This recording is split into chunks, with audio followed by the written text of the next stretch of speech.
بسم اللہ الرحمن الرحیم۔ بہت شکریہ جناب نواز چوہے صاحب، آپ لاہور ملاقات ہوئی، پھر آپ حافظ نعیم الرحمان صاحب کے ساتھ بھی آپ کی گفتگو اور ملاقات ہوئی، اور جماعت نے اسی بات کا فیصلہ کیا کہ ایک پازیٹیو تھنکنگ ہے، ایک مثبت کوشش ہے، اور ملک کو اسی طرح کی ایک مثبت سرگرمی کی ضرورت ہے۔ اس لیے یہی فیصلہ ہوا کہ ہمیں اس میں شریک ہونا ہے اور اپنے موقف کو یہاں پیش کرنا ہے۔ میں عمران اسماعیل صاحب کا بھی اور محمود مولوی صاحب کا بھی اور ان کی پوری ٹیم کا شکریہ ادا کرتا ہوں کہ اس نیشنل ڈائیلاگ کمیٹی کے حوالے سے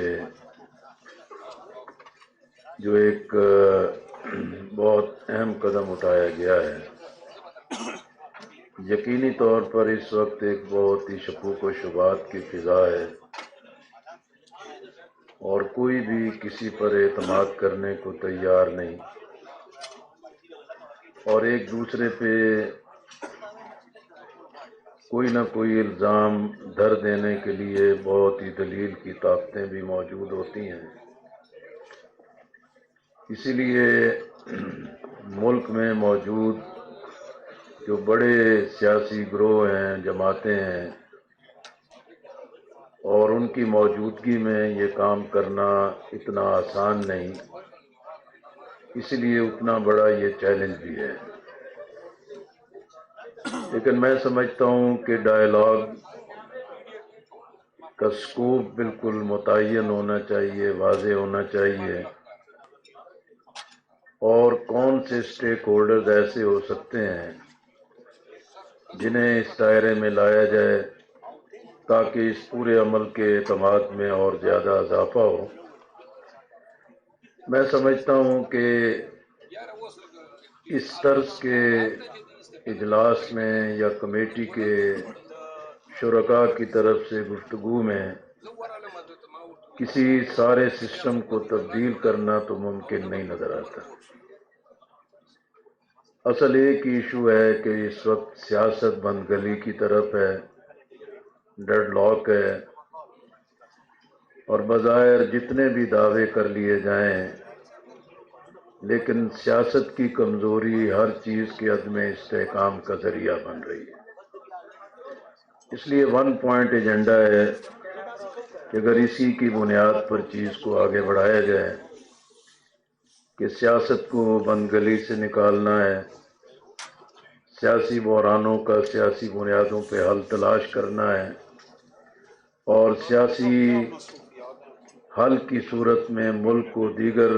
استحکام کی بنیادوں کی طرف لے کے جانا ہے۔ باقی حالات کے بارے میں آپ جتنی بھی شدت بیان کرنا چاہیں وہ بہت کم ہوگی۔ میں اکثر کہتا ہوں کہ جیسے مکہ مکرمہ میں دو ہی موسم ہے، ایک گرم ہے اور ایک سخت گرم ہے، اور پاکستان کے حالات بھی خراب ہوتے ہیں یا زیادہ خراب ہوتے ہیں اس لیے کہ انہیں ٹھیک کرنے کے لیے پورے اخلاص نیت کے ساتھ وہ کوشش نہیں کی جاتی جس کا یہ ملک تقاضا کرتا ہے، عوام کا حق ہے، اور اسی وجہ سے یہ مسائل اور زیادہ بڑھتے چلے جا رہے ہیں۔ پھر میں ایک طویل مدت سے سیاست میں، پارلیمنٹ میں، اسمبلیوں میں موجود ہوں،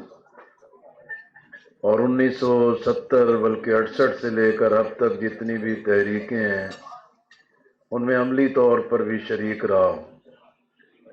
اور یہاں بھی موجود جتنے حضرات ہیں یہ حکومتوں میں ہوتے ہیں تو ہم ان کی اپوزیشن میں ہوتے ہیں، یہ اپوزیشن میں ہوتے ہیں ان کے ساتھ مل کے حکمرانوں کی اپوزیشن کرتے ہیں، تو یہ معاملہ ہم مسلسل دیکھتے چلے آ رہے ہیں۔ جب کوئی حکومت میں ہوتا ہے تو اس کا بیانیہ، اس کا موقف یہی ہوتا ہے کہ حالات ٹھیک ہیں اور بہت بہتری کی طرف آگے بڑھ رہے ہیں، جب اپوزیشن میں ہوتے ہیں تو ان کے نزدیک ہر چیز تباہ و برباد ہو چکی ہے اور کوئی چیز باقی نہیں رہی، اور میں سمجھتا ہوں کہ اسی رویے نے مجموعی طور پر قوم کو ایک منفی ذہن کی طرف راغب کر دیا ہے، اور چیزوں میں توازن نہیں ہے، بیلنس نہیں ہے، اور متوازن بنیادوں پر چیزوں کو آگے نہیں بڑھایا جاتا۔ اس لیے ہمارے ملک کی سب سے بڑی ضرورت یہی ہے کہ ہم اخلاص کے ساتھ صحیح تجزیے اور توازن کے ساتھ مسائل کا حل تلاش کریں۔ 1977 میں ملک میں انتخابات ہوئے، ان انتخابات کے بعد بھی قومی اتحاد کی ایک بہت بڑی تحریک چلی، اور وہ ایک بہت بڑی مثال ہے تحریکوں کی۔ لیکن جب حالات بالکل ایک ڈیڈ لاک پہ تھے، بند گلی میں تھے کہ عوام سڑکوں پر ہے اور ذوالفقار علی بھٹو اور ان کی حکومت کسی کی بات کو سننے کے لیے تیار نہیں تھی۔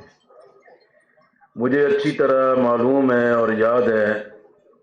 کہ اس مرحلے پر بھی اسی سوسائٹی، معاشرے اور سماج سے کچھ لوگ اکٹھے ہوئے، سینئر صحافی بھی تھے، دانشور بھی تھے، اور سیاست سے تعلق رکھنے والے افراد بھی تھے، جنہوں نے دونوں طرف ایک بہت ہی مثبت کام کیا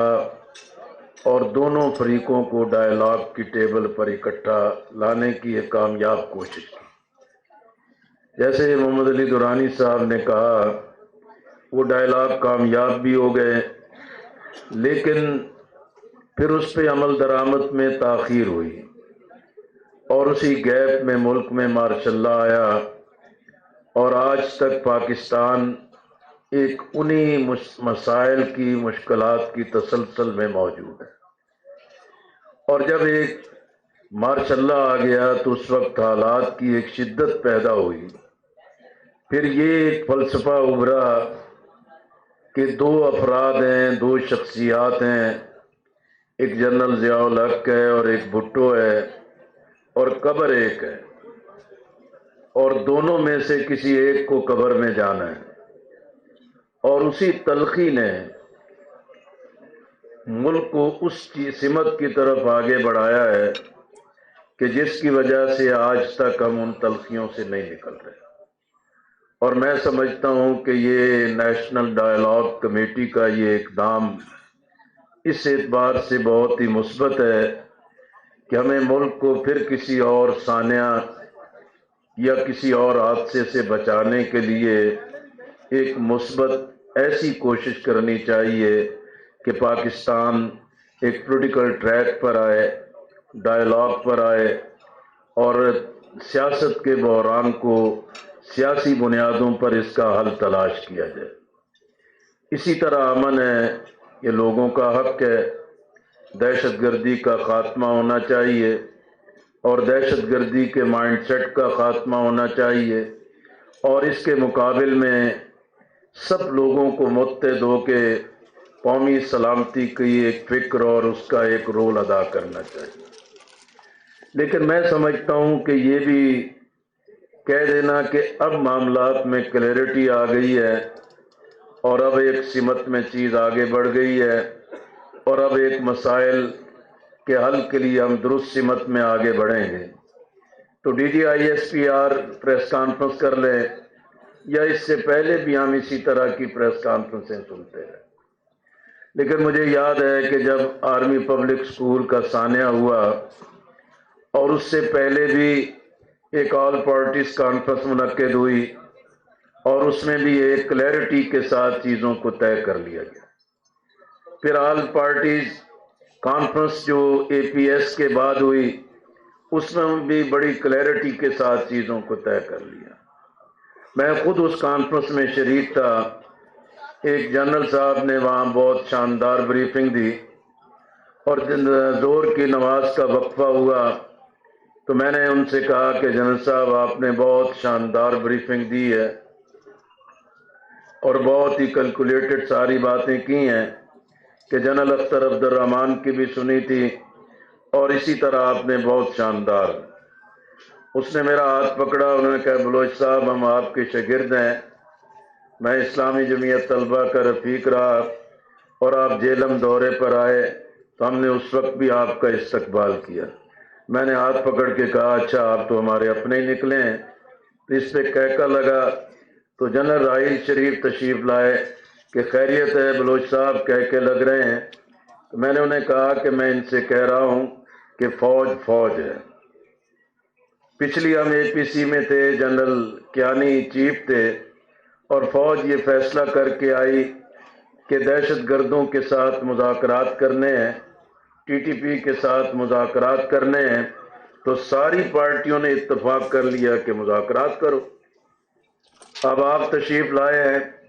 اور بریفنگ اسی طرز کی تیار ہے کہ نہیں اب مذاکرات نہیں، بس مارنا ہے، جھگڑنا ہے اور طاقت کے ذریعے اس کا حل کرنا ہے۔ تو میں کہ آپ جو تیاری کر کے آئے ہیں سارے کہہ دیں گے کہ جی بسم اللہ لڑو۔ اس لیے میں سمجھتا ہوں کہ بھی یہ جو معرکہ حق کی صورت میں اللہ نے پاکستان کو ایک عزت دی ہے، بیرون ملک پاکستانی اس پر بہت خوش ہیں، اللہ نے ایک بڑی عزت دی ہے۔ لیکن جو عالمی منظر بدل رہے ہیں، امریکہ اپنے اقدامات سے جن چیزوں کی طرف آگے بڑھ رہا ہے، اس کا اپنے allies سے اپنی ضرورت کے مطابق مطالبات بھی ایک نئی شکل اختیار کریں گے، اور پاکستان کے لیے کوئی نئی مشکلات بھی پیدا ہو سکتی ہیں۔ اس لیے ساری ایک بہتری اور ایک اچھے عمل کے باوجود یہ ملک کی ناگزیر ضرورت ہے کہ یہاں سیاسی استحکام آنا چاہیے اور سیاسی بحران کا حل تلاش کرنا چاہیے۔ اس لیے میں یہ سمجھتا ہوں کہ اس کے لیے بنیادی ضرورت یہ ہے کہ یہ جو نیشنل ڈائیلاگ کمیٹی ہے، مالک صاحب نے جس چیز کی نشاندہی کی، اصل تو یہی ہے کہ بھی اس کے اعتماد کے ساتھ اور اس کے ایک واضح ایجنڈے کے ساتھ اور ایک کم از کم ایجنڈے کے ساتھ چیزوں کو لے کر آگے بڑھنا چاہیے۔ میں تحریک تحفظ آئین پاکستان کے کئی مذاکرات میں، سیمینارز میں بھی گیا ہوں، اور وہاں بھی میں نے جماعت کی طرف سے اسی چیز کو پیش کیا کہ اب ملک میں اتحاد بنانے کی سیاست ناکام ہو گئی، اس لیے کہ ہم خود اتحادوں میں رہے ہیں اور اتحاد بنتے ہیں، اتحاد سے بڑی توقعات ہوتی ہیں، لیکن ہر اتحاد میں ایک بڑی پارٹی ہوتی ہے، باقی جونیئر پارٹنر ہوتے ہیں، اور بڑی پارٹی جو ہے یا جونیئر پارٹنرز کی بلیک میلنگ میں رہتی ہے، یا بڑی پارٹی جو ہے کہ اپنے مقصد اور مفاد کی تکمیل کے بعد باقی سب کو بھول جاتی ہے، جس کی وجہ سے الائنس کی پالیٹکس جو ہے وہ بے ثمر بھی ہوئی ہے اور اس کے وہ نتائج بھی اپنی جگہ حاصل نہیں ہوئے۔ اب میں سمجھتا ہوں کہ اس نیشنل ڈائیلاگ کے لیے بنیادی ضرورت ہے کہ ہم ایک کم از کم ایجنڈے پر اتفاق کریں۔ اصولی طور پر سیاسی رہنماؤں کی قید سے رہائی، یہ مطالبہ ہم بڑے جلسوں میں بھی کرتے ہیں، خاص طور پہ خواتین کی رہائی، ہم اس کا مطالبہ کرتے چلے آ رہے ہیں۔ اسی طرح ایک واقعات ہوتے چلے جا رہے ہیں، سزاؤں کا ایک سلسلہ آگے بڑھتا چلا جا رہا ہے، اس سے معاملات مزید کشیدگی کی طرف بڑھ رہے ہیں۔ یقینی طور پر معاملات کو، ٹیمپریچر کو اور اس درجہ حرارت کو کم سطح پہ لانے کے لیے کہیں سے بات کا آغاز ہونا چاہیے اور اسی طریقے سے ان چیزوں کی طرف آگے بڑھنا چاہیے۔ اور میں اپنی بات کو سمیٹتے ہوئے یہ کہنا چاہتا ہوں کہ معیشت کی تباہی، عام آدمی کے مسائل اور مشکلات، ان کی قوت خرید کی کمی نے، اور جو افراط زر مسلسل بڑھتا چلا جا رہا ہے، پیداواری لاگت بڑھتی چلی جا رہی ہے، آئی ایم ایف کی شرائط ہیں، آئی ایم ایف کہتا ہے کہ غیر ترقیاتی اخراجات کم کرو اور نیشنل سطح پر جو کرپشن ہے اس کا خاتمہ کرو، اور یہ جو مفت خوری ہے اور قومی خزانے کے ساتھ جو لوٹ مار ہے اس کا راستہ بند کرو۔ اس کے لیے کوئی تیار نہیں ہے، لیکن عوام کا خون چوسا جا رہا ہے اور ان کی ہڈیوں کا گودا بھی اب چوسا جا رہا ہے۔ یہ مسائل اپنی جگہ بے پناہ اہمیت کے حامل ہیں، لیکن جو سیاست کا محاذ ہے، اس محاذ کے حوالے سے میں سمجھتا ہوں کہ آئین کا تحفظ، عدلیہ کی آزادی، انسانوں کے بنیادی حقوق جس میں افراد لاپتہ کر دیے گئے ہیں اور خاندان بلک رہے ہیں اور ان کی کوئی بات سننے کو تیار نہیں، اسی طرح یہ جو آزادی صحافت ہے اور وفاق اور صوبوں کے درمیان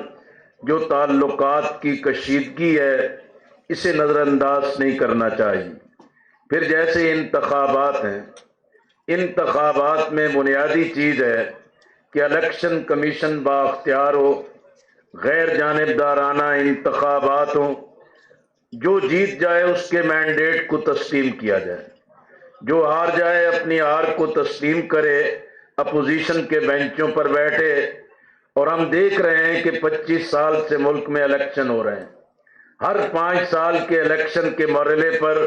ایک نئی پارٹی اعلی کار بن جاتی ہے اور اقتدار کا اس کو اپنا ذریعہ بنا لیتی ہے اور دوسرے ان پر طعن و تشنیع کرتے رہتے ہیں۔ اس ڈائیلاگ میں اس بنیادی چیز کو بھی اختیار کیا جانا چاہیے کہ عوام کے مینڈیٹ کو مانا جائے اور کوئی کسی کا اعلی کار بننے کے لیے تیار نہ ہو جس سے ایک پائیدار جمہوریت کا راستہ نکلے۔ اسی طرح اس خطے میں اس وقت جو افغانستان کے ساتھ کشیدگی ہے، جو ایران کے ساتھ ایک تعلقات کی سردمیری ہے، اور اسی طرح امریکہ کا قرب اور چین کے ساتھ جو تعلقات کی سردمیری کے اثرات نمایاں ہو رہے ہیں، نیشنل ڈائیلاگ میں جو سیاست ان سات چیزوں کے ساتھ جڑی ہوئی ہے، یہ مل بیٹھ کے اور اس کے تمام پہلوؤں کو سامنے رکھ کے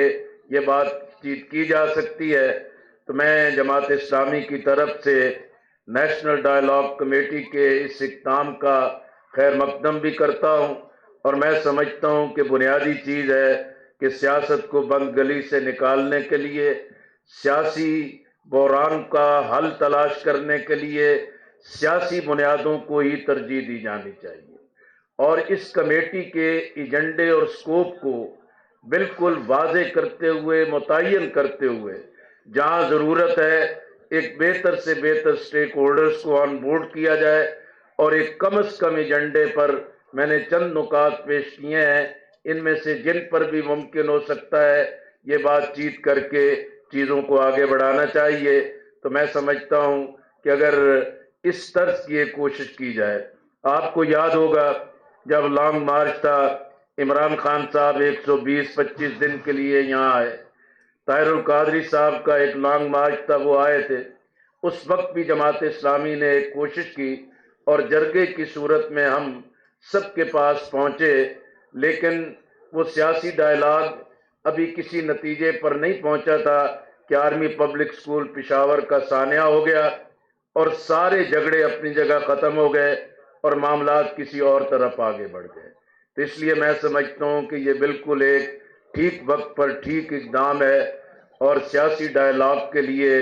لازمی طور پر توازن کے ساتھ یہ راستہ تلاش کیا جانا چاہیے۔ بہت بہت شکریہ۔ بہت شکریہ جناب لیاقت بلوچ صاحب، بہت آپ نے اہم تجاویز دی ہیں، اور اب میں